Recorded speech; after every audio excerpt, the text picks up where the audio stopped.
So testing 1, 2, 3. Can you hear me now? Can you hear me now, Jodian? See if you can hear me now. I'm seeing some stuff on my screen here. Good. Okay. Hi. Hi. Oh, good. Hi, guys. Hi. All right. So, for those of you that don't know how this works, we have 15 practice test-like questions, so very similar to what you're going to see on the state exam. And we're going to do this as a game show, which means you're competing for prizes. So when you put your answer in, and you're going to put in 1, 2, 3, or 4, depending on the answer you wish to choose, when you put it into the chat, don't put anything else, just the number, 1, 2, 3, or 4, and hit send. When you do that, the program that I use actually reads that and awards points. Quickest gets the most points. Now, you might see it on your screen at a little bit different order than what my program picks it up, because we pick it up when it comes into YouTube. So keep that in mind. So you guys are competing for prizes. Unfortunately, this is limited to people in the United States. That's the only people I can send the prizes to. We're not set up for international shipping yet. So first place, as usual, is the CNA card game. Second place is the badge holder. And third place are motivational keychain, bracelets, feel-good stuff. So super excited to have you guys. Today, we are going to focus on medical abbreviations and medical terminology. Good morning. And this shows up quite a bit in a lot of CNA curriculum. So when you go to school, you're going to be learning a lot of medical abbreviations and medical terminology and all of that. And a lot of students are a little confused about how this is going to be presented on the state exam, because they're not going to ask you, what does ADL stand for? That's not how they're going to ask you about medical abbreviations or terminology. They're actually going to work it into a scenario. And if you don't know what that terminology is or that abbreviation is, it's going to affect your ability to be able to answer the question appropriately. So that's how I've structured these questions today, very similar to what you would see on the state exam. You're only going to get maybe 1 or 2, maybe 3 questions on the state exam. It's not going to give you a ton of questions. So understand this is 15 questions, very similar to what you would see in the type of format that they're going to be in. But on the exam, you're not going to get 15. You're only going to get 1 or 2. But this gives you a good idea of what to expect. Okay? So are you guys ready to get started? I'm going to display the question for 60 seconds. You will have that time. I'll read the question to you and the answer choices. You will have that time to be able to input your answer. Remember, quickest right answer gets the most points. It's only going to accept your first answer. So if you change your mind and try to put something else in, it's not going to read it. It only accepts the first answer. Okay, so are you guys ready? These questions would actually fall under the topic role of the nurse aide under communication. So that's where these types of questions would be situated on a test plan. So, and that's what you see, nope, right here. That's what you see right here. This is a test plan. And these types of questions would come out of the communication category. Oh no, you can't hear. Can you guys hear me? I have one that still can't hear. If you guys can hear me, can you give me a thumbs up or tell me yes or something? Can't hear you, can't hear, can't hear. Okay. So I don't know why.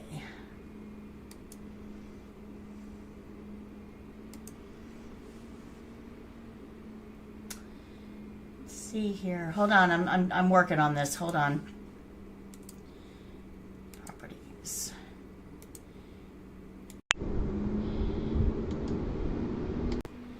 Okay, testing 1, 2, 3. Can you hear me now? Okay. Oh, so some of you can hear me, some can't. All right, if you can't hear me, I would go out and come back in, because it does look like my mic is working. My mic is working up here on my screen, and I've got some people that can hear me. So if you can't hear me, it's probably your connection. Go out and come back in. We'll give you a couple of seconds. All right, so we're going to get started here. You guys ready? Limber up those fingers. We're going to get started in 30 seconds. Okay, going to get started in 30 seconds. Remember that these questions are going to have some sort of medical terminology or medical abbreviation in them. And for most of you guys, these probably are going to be very easy questions to answer. So this isn't really going to be a big head scratcher because medical abbreviations really are kind of cut and dry. They're easy. So here we go. Ready? Question 1. You are assigned to perform range of motion on a resident's left shoulder while the patient is in a supine position. This means 1, the patient cannot move on their own. 2, the patient will be sitting in a chair. 3, the patient will need to perform exercises daily. Or 4, the patient needs to be on their back. So you are assigned to perform range of motion on a resident's left shoulder while the patient is in a supine position. This means 1, the patient cannot move on their own. 2, the patient will be sitting in a chair. 3, the patient will need to perform exercises daily. Or 4, the patient needs to be on their back. Go ahead and lock in your final answer. You have about 5 seconds left. Yeah, you did good on this one. Okay. Yeah, absolutely. Number 4, the patient needs to be on their back. And that's what supine means, is on your spine. So supine is on your spine or laying on your back. And that's the position the patient's going to need to be in to do range of motion on the shoulder to get that really good, effective stretch. So keep that in mind if you're doing range of motion on the shoulder. It's best done in a supine position. Okay, good job, guys. Very good. Most of you guys got that one right. So let's see. Give me 1 second here. Oh, that's a little too long. Okay, so I'm going to pause this for 1 second. Hold on 1 second, guys. Hold on 1 second. Here we go. Okay. All right, yeah, so here we go. Okay, so our scores are Julie came in first, followed by Gloria, Sakaras, Tito, and Milady. Good job. Very good job. Okay, we're going to move on to question number 2. Here we go. Which of the following is true regarding this care plan? BRP, ambulate ad lib, assist with ADL's PRN, and VSQ4H. So looking at that care plan, which of the following is true? 1, the patient is bedbound. 2, the patient will toilet himself as needed. 3, the patient needs his pulse taken each morning. Or 4, the patient uses a walker. So which of the following is true regarding this care plan? BRP, ambulate ad lib, assist with ADL's PRN, and VSQ4H. So a lot of medical abbreviations there. You have to figure out which one of these answers is true. And the correct answer is, yeah, the patient will toilet himself as needed. That's what BRP stands for, bathroom privileges. So BRP is bathroom privileges. That means a patient takes care of his own toileting just like you do. When he has to go, he gets up and he goes. Bathroom privileges. Ambulate ad lib. That means he can go anywhere he wants, whenever he wants, just like you. Assist with ADL's PRN, that's bathing, dressing, grooming. And VS is vital signs every 4 hours. So it looks like her runner is first, followed by Sakaras and Tito. MBA. I'm going to call you MBA. All right. So number 3. The order states to reposition the patient PRN. The patient requests to be turned onto their left side. The CNA knows the patient, 1, should be turned onto their left side. 2, can only be repositioned by physical therapy. 3, must be turned on a schedule. Or 4, must remain in an upright sitting position. So the order states to reposition the patient PRN. The patient requests to be turned on their left side. The CNA knows that the patient, 1, should be turned on their left side. 2, can only be repositioned by physical therapy. 3, must be turned on a schedule. Or 4, must remain in an upright sitting position. Oh, you guys are struggling a little bit with this one. All right, lots of different answers here. The right answer here is 1. Yeah, and let me explain why. It says we're supposed to reposition the patient PRN, which is as needed or as requested. The patient requests to be turned onto their left side, so that's what we need to do. This has nothing to do with physical therapy. It has nothing to do with a turning schedule, and the patient doesn't need to be in an upright sitting position. We need to know what PRN means, which is as needed or as requested. So the patient requested it, we're going to do it. So Gloria came in first on that one, followed by Julie, Ifunaya, and Faith. Good job. Moving on to question number 4 now. Question number 4. Which of the following positions should the patient be in for feeding? 1, Sims. 2, supine. 3, Fowlers. Or 4, lateral.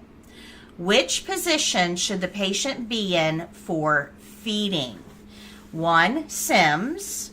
2, supine. 3, Fowlers. Or 4, lateral. Go ahead and lock in your final answer. You've got about 25 seconds left.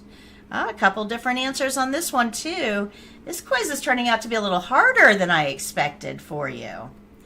All right, so go ahead and choose the right position if we're going to feed a patient. So let's see what you guys came up with. The right answer is Fowlers. Number 3. Yeah, that's the right position. Fowlers is sitting up straight. It's also called high Fowlers, but it's a sitting position. Sims is laying on the left side with your right leg kind of bent at the knee and up. Supine, like we talked about earlier, is on your spine, so laying flat on your back. And lateral is laying on your side. You can't feed somebody if they're laying flat on their back, laying on their tummy, or laying on their side. They need to be in a sitting position, and that's called Fowlers. So Gloria came in first on that one, followed by Haruner, Tito, and Faith. Good job. Moving on to question number 5.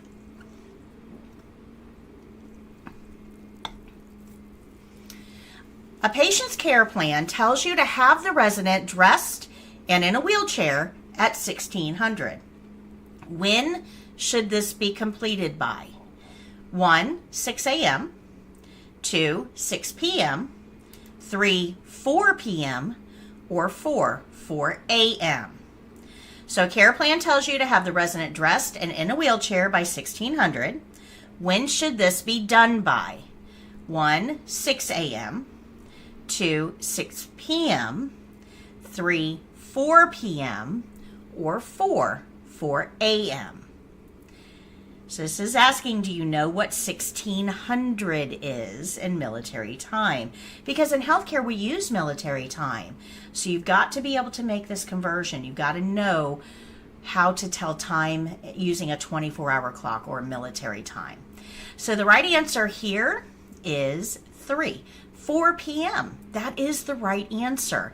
And this is just because when you get to noon, you just keep counting. You don't start over again at 1. You just keep going.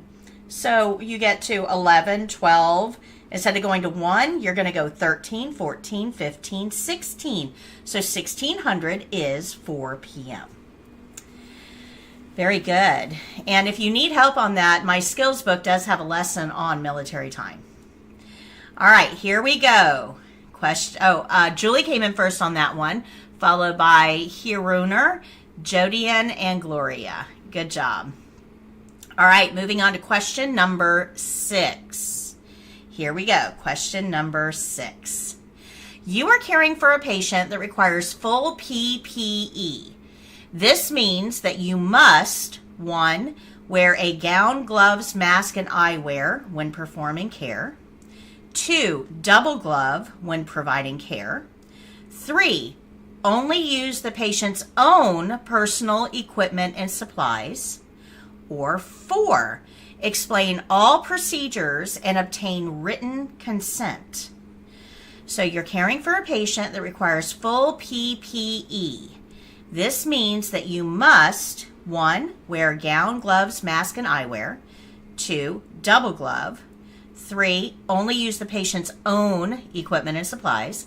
Or 4, explain all procedures and obtain written consent. This is an easy one for you. You guys all knew what PPE stands for. Absolutely. Your right answer is number 1. PPE is personal protective equipment. So we are going to wear a gown, gloves, mask, eyewear. We're going to wear all of it. And it's got to be put on and taken off in a very specific order to prevent cross-contamination.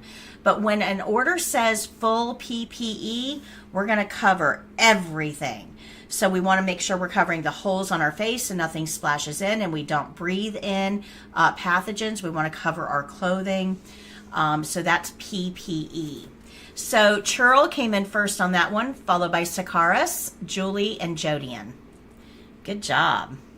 Moving on to question number 7. A patient has an order for a snack QHS. This means you will provide a snack, 1, anytime the patient requests it. 2, in the afternoon between lunch and dinner. 3, on the table beside the bed at all times. Or 4, just before bedtime. So a patient has an order for a snack QHS. This means you will provide a snack, 1, anytime the patient requests it. 2, in the afternoon between lunch and dinner. 3, on the table beside the bed at all times. Or 4, just before bedtime. So what does this order mean? In order to understand the order, you have to know what QHS stands for. So the right answer here, it's going to surprise some of you, is number 4, just before bedtime. QHS is actually a Latin abbreviation, so it's abbreviated Latin words, and it stands for bedtime. This is very, very common when we have diabetic patients because we need to get some glucose into them to help with metabolism as they're sleeping, because when they're sleeping, they're not eating, and that's a long period without intake, and that can cause their blood sugar to fluctuate wildly. So QHS snacks are very common with diabetics. So Hiruner came in first, followed by Julie, Jodian, and Helen. Good job. Good job. I know that surprised a few of you. Remember, PRN was as needed, right? PRN was as needed. QHS is at bedtime. During shift report, you are informed that a patient has had a CVA. This means the patient, 1, had a fall during the last shift. 2, was in a car or vehicle accident. 3, missed their last cardiac rehab therapy appointment. Or 4, has had a stroke. So during shift report, you're informed that a patient has had a CVA. This means the patient, 1, had a fall last shift. 2, was in a car or vehicle accident. 3, missed their last cardiac rehab therapy appointment. Or 4, has had a stroke. So go ahead and lock in your final answer. You have about 15 seconds left, and we're halfway done. 15 seconds left. Down to 5 seconds. Go ahead and lock in your final answer. And the right answer here, yeah, you guys got this right, is number 4, has had a stroke. Absolutely. That's what CVA means.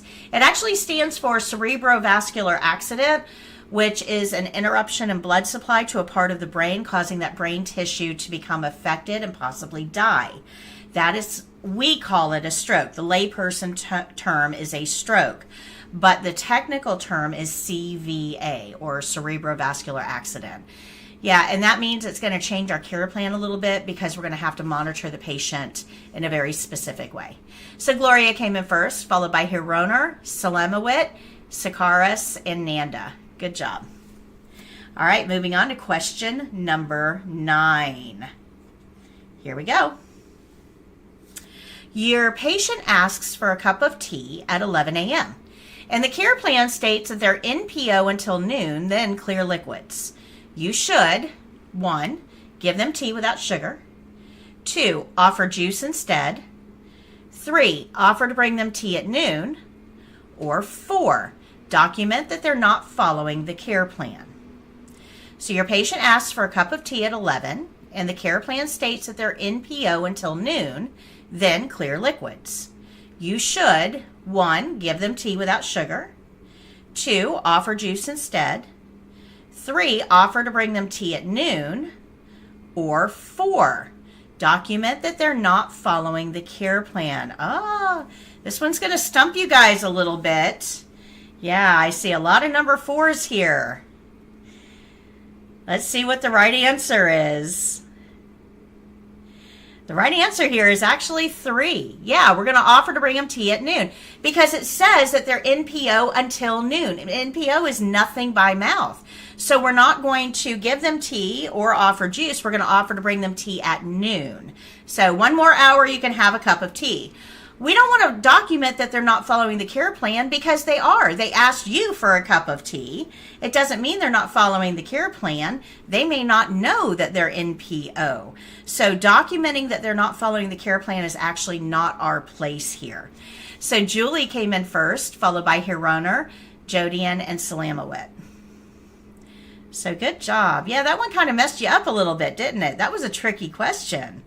Moving on to question number 10.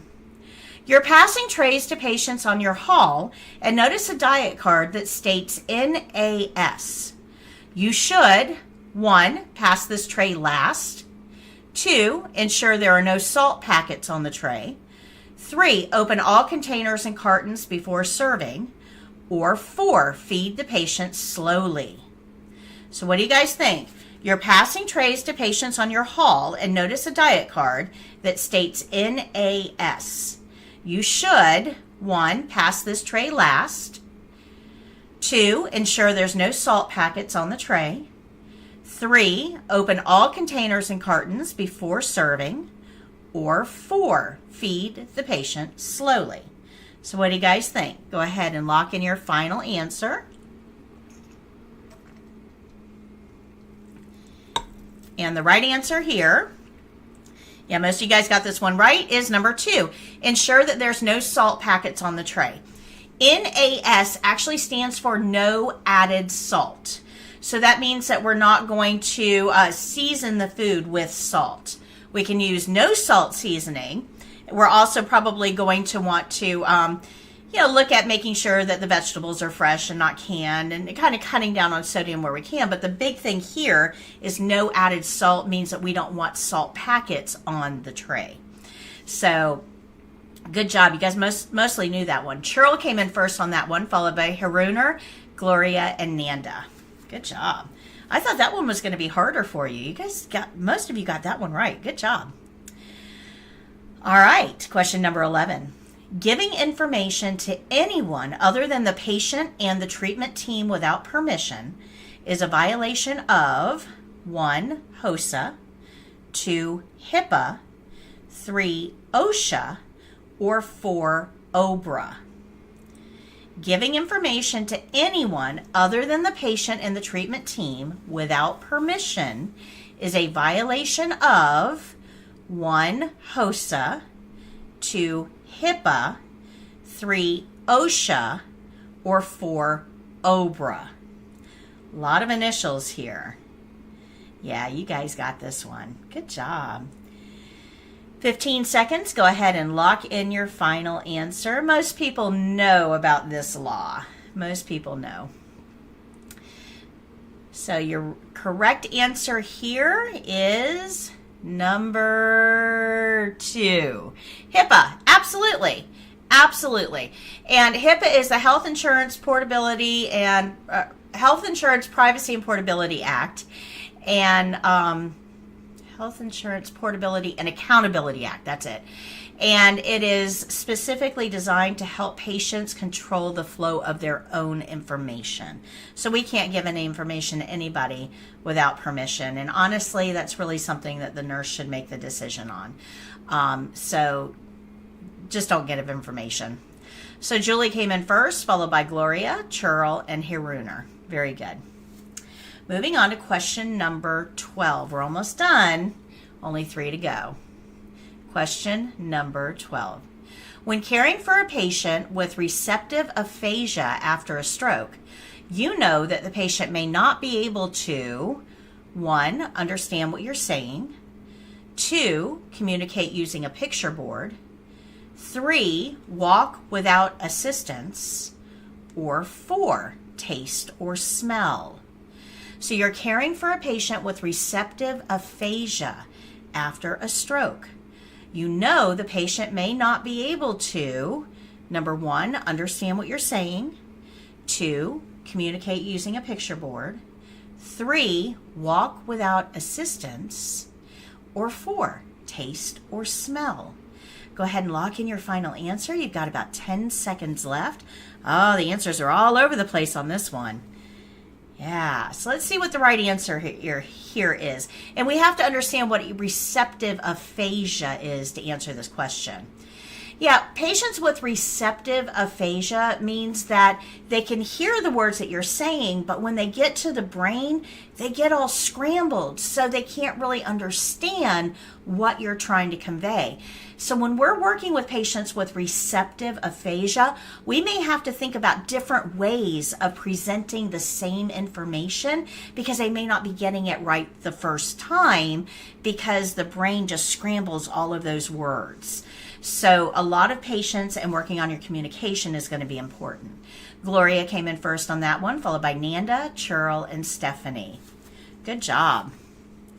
Good job. So you have to know what receptive aphasia is because it's going to affect your ability to communicate. Number 13, you are caring for a patient on strict I's and O's. The patient drank an 8-ounce cup of water while you were out of the room. You would, 1, refill their cup and encourage water intake. 2, document 240 cc's intake. 3, document 180 cc's output. Or 4, remove the water cup and scold the patient. So you're caring for a patient on strict I's and O's. The patient drank an 8-ounce cup of water while you were out of the room. You would, 1, refill their cup and encourage water intake. 2, document 240 cc's intake. 3, document 180 cc's output. Or 4, remove the water cup and scold the patient. Which is the appropriate action here? 5 seconds left. Yeah, you did good here. Number 2, yeah, document 240 cc's intake. 8 ounces. In order to convert it to cc's, because in medicine we always use cc's, we're going to multiply by 30. So 8 times 30 is 240.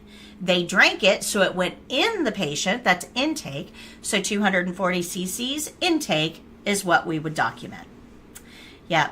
It doesn't say the patient's on a fluid restriction, so don't remove the cup and scold the patient. And we may want to encourage water intake, but the care plan didn't tell us that. So Salamowit came in first on that one, followed by Haruner, Gloria, and Julie. Good job. Number 14 is coming up, so 2 left.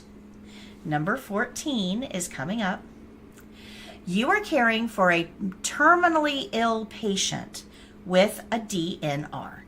This means the patient, 1, won't receive any further treatment, 2, hasn't told their family about their condition, 3, is expected to die within a short time, or 4, will not receive CPR once they pass away.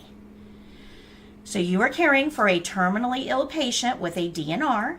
This means that the patient, 1, won't receive any further treatment, 2, hasn't told their family about their condition, 3, is expected to die within a short time, or 4, will not receive CPR once they pass away. So DNR is a very important medical abbreviation that you do need to understand as a healthcare worker, especially a direct bedside care healthcare worker. So we have to understand what a DNR is. And it just means that once they pass away, we're not going to employ any life-saving tactics. No CPR, no full code. Once they pass away, we're going to let them pass away. It doesn't mean that they're not receiving any further treatment. It doesn't have anything to do with what they've told their family. And it doesn't tell us the time frame that their life is expected to conclude in. What it does tell us, the only thing a DNR tells us, is what to do after the dying event has happened. Julie came in first, followed by Haruner, Churl, and Tito. Great job, guys. Great job. Last question. This is it. For all the marbles, last question. You are assigned to collect a specimen for a routine UA from a patient with BRP. You would collect 1, at least 240 cc's of urine using sterile technique. 2, a specimen hat and place it in the toilet. 3, at least 15 cc's of early morning sputum. Or 4, urine from the patient's catheter bag. So you are assigned to collect a specimen for a routine UA from a patient with BRP. You would collect 1, at least 240 cc's of urine using sterile technique. 2, a specimen hat and place it in the toilet. 3, at least 15 cc's of early morning sputum. Or 4, urine from the patient's catheter bag. Oh boy, nobody got this one. Okay, the right answer is number 2. Yeah, absolutely. I know this is a little confusing, right? But let's go through it real quick. So UA is urine analysis. And the patient has BRP. And if you remember question 1, I told you BRP was bathroom privileges. They go to the bathroom just like you and I. That means they don't have a catheter bag. This has nothing to do with sputum, so 3 isn't right. And we don't do sterile technique as CNA, so 1 isn't right. So the only option here that fits what we're going to do is the specimen hat, which we put in the toilet, so when they go to the bathroom, it collects the urine, and that way we can send that urine off for the urinalysis. So, a couple of you did get that right. So good job. Those of you who got that right, great job. So overall, our scores, Hero Runner came in first, followed by Julie, Gloria, and Churl. Great job, guys. This one was a little bit harder, wasn't it? Just a little bit harder. But remember that you're only, for the state exam, going to have maybe 1 or 2 types of questions like this on the state exam. So don't spend all of your time studying medical terminology and abbreviations and forget about what's truly important, and that's how we connect with and communicate with and treat the patient, our ability to do the skills properly, safely, and with their consent. So that's really what the state exam is really going to focus on. You're not going to have a lot of questions that are like this, highly technical questions. So congratulations to Hero Runner, Julie, and Gloria. You guys got first, second, and third place. Oh, Hero, you're from the UEA. I'm so sorry. I can't send you your prize. UAE. Okay, yeah. I can't send you your prize, but we do congratulate you, and you did a great job. And congratulations to you. Julie and Gloria, if you're in the United States, we'll send your prizes out to you. So remember that you need to send us an email to foryourcna@gmail.com and let us know what place you came in, first, second, or third, your screen name, and then your real name and address so we can get those out to you and get your prizes to you. I hope you guys like this. Did you enjoy this type of format where you get these questions and you have an opportunity to answer them live and get live feedback? Does this help you guys? If you liked it, give me a thumbs up or hit the heart or let me know, how you did. And we will continue this if you guys liked it. I'm actually working on a book that'll be on Amazon. Oh, good, Jody Ann, thank you.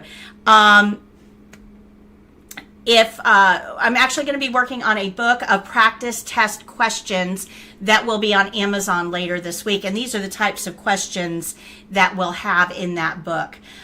So I'm going to be repurposing a lot of these questions into an actual book format. So those of you who enjoyed this, might find that helpful too. I'm going to put them on my website at some point as well. So you'll be able to get good practice test questions. So Tito, Hero Runner, Tito asked if they can have your first place gift. So if so, please let me know and I can, offer your prize, Tito. Awesome. So Tito, thank you so much, Hero Runner. You're super sweet. Thank you so much. So Tito, go ahead and send us to this email. Let me send that again. To this email for your CNA at gmail.com. Send us your first place, your screen name, your real name, and physical address. So I love to see people working together. That is awesome. Awesome, awesome, awesome. All right, guys, we will do this again on the first and the third Tuesday of every single month. So the next one will be in June, the first Tuesday of June. I hope you guys can join us and play along. I have a lot of fun writing these questions and doing it this way. I think it's a little bit more lively and engaging and just a little more fun. So I hope you guys enjoyed it. I sure did. I love hanging out with you guys. All right, so we're going to go ahead and sign off for today. And I graduate a class out tomorrow. So if you get a chance, tune in, because even if you're already certified, I'm going to tell you a way of crafting a answer to, when you go to an interview and they say, tell me a little bit about yourself, and you never know what to say. I'm going to give you a formula that can help you craft an answer to that. And if you are prepared for that question, your interview goes much more smoothly and you probably will get the job. But it's a very specific formula. It's super easy to do. It can apply to every single industry. And if you tune in to our live graduation tomorrow, I'll go over it with you as well so that you can benefit from that. So even if you're already a CNA, tuning in to Class 8, super important. So we'll be live tomorrow at 9 on our channel. Hope to see you there. We start a new class on June 10th. I will see you at the next game show, first Tuesday of June. So until next time, happy caregiving. Bye.